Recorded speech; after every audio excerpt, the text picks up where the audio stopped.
Marilyn Monroe, born Norma Jeane Mortenson, was one of the most iconic and beloved actresses of the 1950s.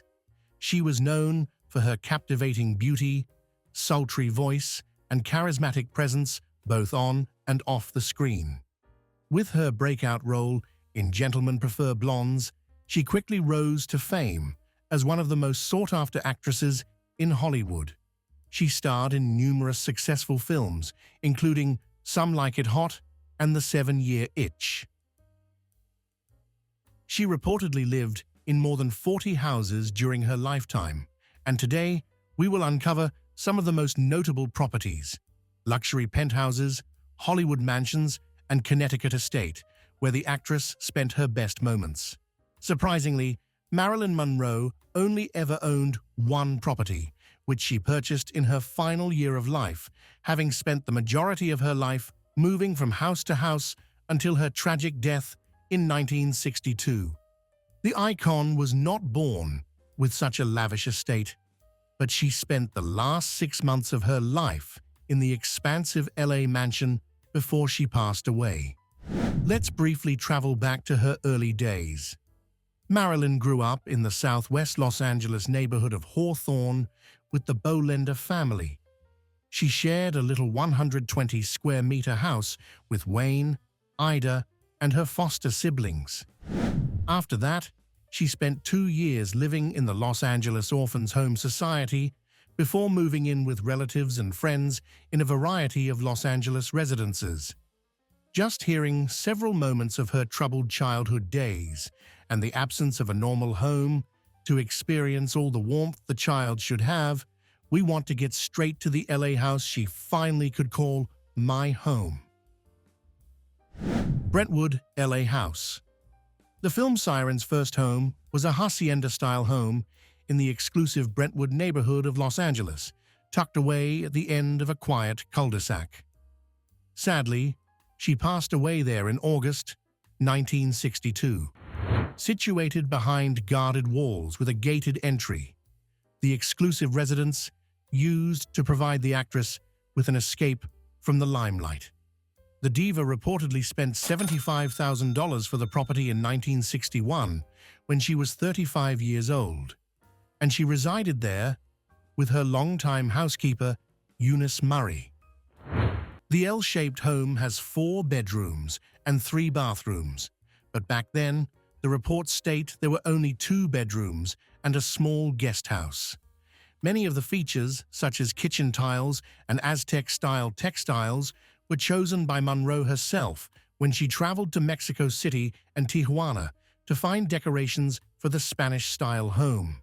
The mansion, which is partly inlaid with ceramic tile, became known as Cursum Perficio, which in Latin loosely translates to "I end the journey." Interesting, yes? Monroe's bedroom features doors that open to a modest but lovely courtyard patio in addition to a fireplace. It is believed Marilyn utilized only one bedroom for herself, stationed her housekeeper companion in a second bedroom, and one room was used as a telephone station, a must-have, obviously, for all females in the 1960s. In typical Southern California fashion, the phone office opens to the patio and pool area, just like the bedroom. Even by today's standards, it's not particularly excessive, but for the actress, it turned into a peaceful sanctuary. The iconic house has original beamed ceilings and arched doors. The kitchen has tile floors and a rustic wood ceiling, while the living room retains its original blue-tiled fireplace from when Monroe lived there. Monroe's single-level Spanish-style house was the perfect setting for a free-form swimming pool, which was a popular shape for in-ground pools at the time. When Monroe passed away, she was in the middle of remodeling the one-story guest house located in her exquisitely landscaped yard, which included several fruit trees. Despite having residences during her marriages to Joe DeMaggio and Arthur Miller, Monroe had never purchased a home alone until this one. After her death, Photos emerged that showed the secluded world she had established at home, including one of the police keeping guard over a calm, kidney-shaped pool bordered by palm trees. But what is the further story of her LA home? It was scandalous. But thankfully, the open-minded neighborhood had protected the iconic landmark from a demolish plan. It all started in July 2023, when the Bijou four-bedroom home was bought by a mysterious entity known as Glory of the Snow Trust for just over $8.3 million. After the property owners applied for demolition permits, the LA Department of Building and Safety approved a plan check in September 2023, marking the start of the demolition process. Luckily for movie fans, the plans were stopped in their tracks, and in June 2024, LA City Council officially designated it a protected monument. While we had a brief but extremely important tour of her LA homes, let's take a view of the homes she was living in during her marriage and filming tours. First, marital home. In 1942, Marilyn, who was still known as Norma Jeane, married James Dougherty, her high school lover, at the age of barely 16. The couple lived in this small apartment block for just 1 year until they moved on in 1943. The Sherman Oaks property, consisting of several small flats, would have been an ideal first home for a newlywed couple. The same year, the couple left their little nest behind and rented a larger home in the San Fernando neighborhood of Los Angeles. Following a brief stay in the San Fernando Valley, Dougherty joined the Merchant Marines, and the young couple moved to Santa Catalina Island. But when he was sent to the Pacific in 1944, Monroe was forced to move in with her in-laws. The couple's opinions on Marilyn's future diverged as her modeling career took off, and they split up in 1946, not long after the war was finished. Burbank Apartment. Following the divorce, Marilyn spent less than a year in the late 1940s at the women-only Hollywood Studio Club. Then, while the owners of the house were on vacation, she hired a room for the summer in this Burbank apartment complex. The house was near the Warner Brothers studios, and it was at this time that Marilyn Monroe changed her name to the now famous Marilyn Monroe and began her acting career with roles in Dangerous Years and Scudder Hey. Beverly Hills Pad. Following her time in Burbank, Monroe moved into actor John Carroll's West Hollywood residence, where she spent a mere 5 months. Then, in 1949, she relocated up to the Beverly Hills house with Johnny Hyde, Marilyn's first talent agent, just a short distance from Sunset Boulevard, a hot spot for celebrity real estate. The young celebrity was supposedly persuaded by Hyde to color her hair platinum blonde. Marilyn stayed at the luxurious 2-story home, which has 2 large yards with a swimming pool, a sun deck, and a guest house. Constructed in 1941, the almost 548-square-meter house features 6 bathrooms and 5 bedrooms. Although it was last listed for rent in 2017 at $21,000 a month, its estimated value is $9.5 million. Yet to avoid rumors and discussion about her relationship with Hyde, Monroe moved out of his Beverly Hills house into the opulent Beverly Carlton Hotel, which is less than 10 minutes away. Mediterranean-style home, Outpost Estates. The stunning 1930s house in the Outpost Estates neighborhood, which is still in high demand, was rented by Monroe in 1952. The modest appearance from the street conceals the Mediterranean-style home's perch on the edge of a canyon, complete with sun-drenched terraces and a swimming pool. Marilyn only paid $237 in rent each month.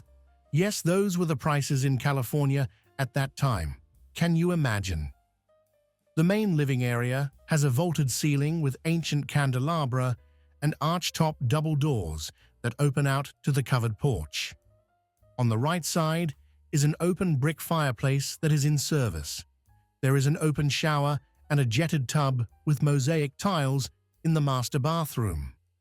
Vintage accents, like the painted sink and the freestanding copper bathtub, can be found in one of the bathrooms. The home also comes with a grotto-style pool and outdoor deck in the backyard. It was the time Monroe met New York Yankees baseball star Joe DeMaggio, and the pair became lovers. This home is one of the dozens of locations used in the making of Blonde, Netflix's 2022 biographical drama that tells the story of her life. This picture shows Ana de Armas as Marilyn and Bobby Cannavale playing Joe DeMaggio, recreating a famous photo of the couple sitting at the window pane during their marriage. Eventually, the couple started to rent a modest Beverly Hills home perfect for a small family with colorful window shutters and a quaint garden. But their marital home was more a private place with a short love story. Not long after, having been married for just 274 days, the couple divorced in October 1954. West Hollywood Penthouse. Marilyn moved into this classy 1930s apartment complex in West Hollywood after divorcing DeMaggio. Typically for celebrities, the French Normandy-style house is known as the Voltaire back then, and as the Granville now. Marilyn's 188-square-meter penthouse apartment and the building itself are both historic and incredibly elegant, with stunning structural details, floor-to-ceiling windows, and breathtaking vistas. A 24-hour doorman, a clubhouse, a pool, a spa, and this opulent foyer reminiscent of old Hollywood are just a few of the resident facilities. Even with its many recent additions, one can easily envision the building's appearance throughout Marilyn's lifetime. Though the building had its delights, Marilyn departed Hollywood less than a year after moving in and went to New York City, where she wed her third and last husband. Marilyn was introduced to playwright Arthur Miller earlier in her career. Following her divorce from DeMaggio, the two reconnected and embarked on a relationship. Following Miller's divorce from his wife, they married in 1956 at a courthouse in White Plains, New York. Hamptons Windmill Home. Marilyn and Arthur rented out the amazing Hamptons Windmill house throughout their 5 years of marriage. The secret vacation abode, which was used as a hiding to elude the paparazzi during their highly public marriage, still has the rotating blades from its former life as a working windmill. The cozy house is 3 stories and 120 square meters in size, featuring a cozy living room with wood-beamed ceilings and a tiny staircase leading to the upper levels. The little getaway also includes a country kitchen with windows overlooking the neighboring lawns. There are a couple of bedrooms, one of them an octagonal space on the second floor, and a single bathroom. Outside, the windmill's front door is a large brick patio for enjoying sea breezes, and elsewhere, there's a detached 2-car garage and a small accessory building. New York City Penthouse.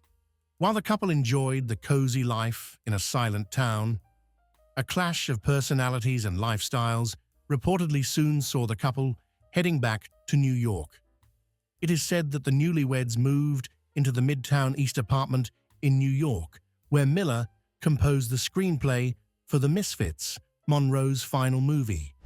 Architect Lafayette A. Goldstone created the 1927 architecture, which has a marble lobby that is domed and has elevator control and a doorman stationed within. The master suite boasts a large private terrace overlooking the East River and the Queensboro Bridge, while the guest bedroom showcases a solarium.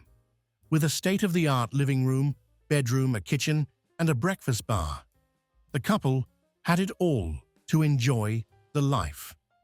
However, barely 3 years later, Monroe and Miller claimed they were divorcing, and their split was finalized in January 1961.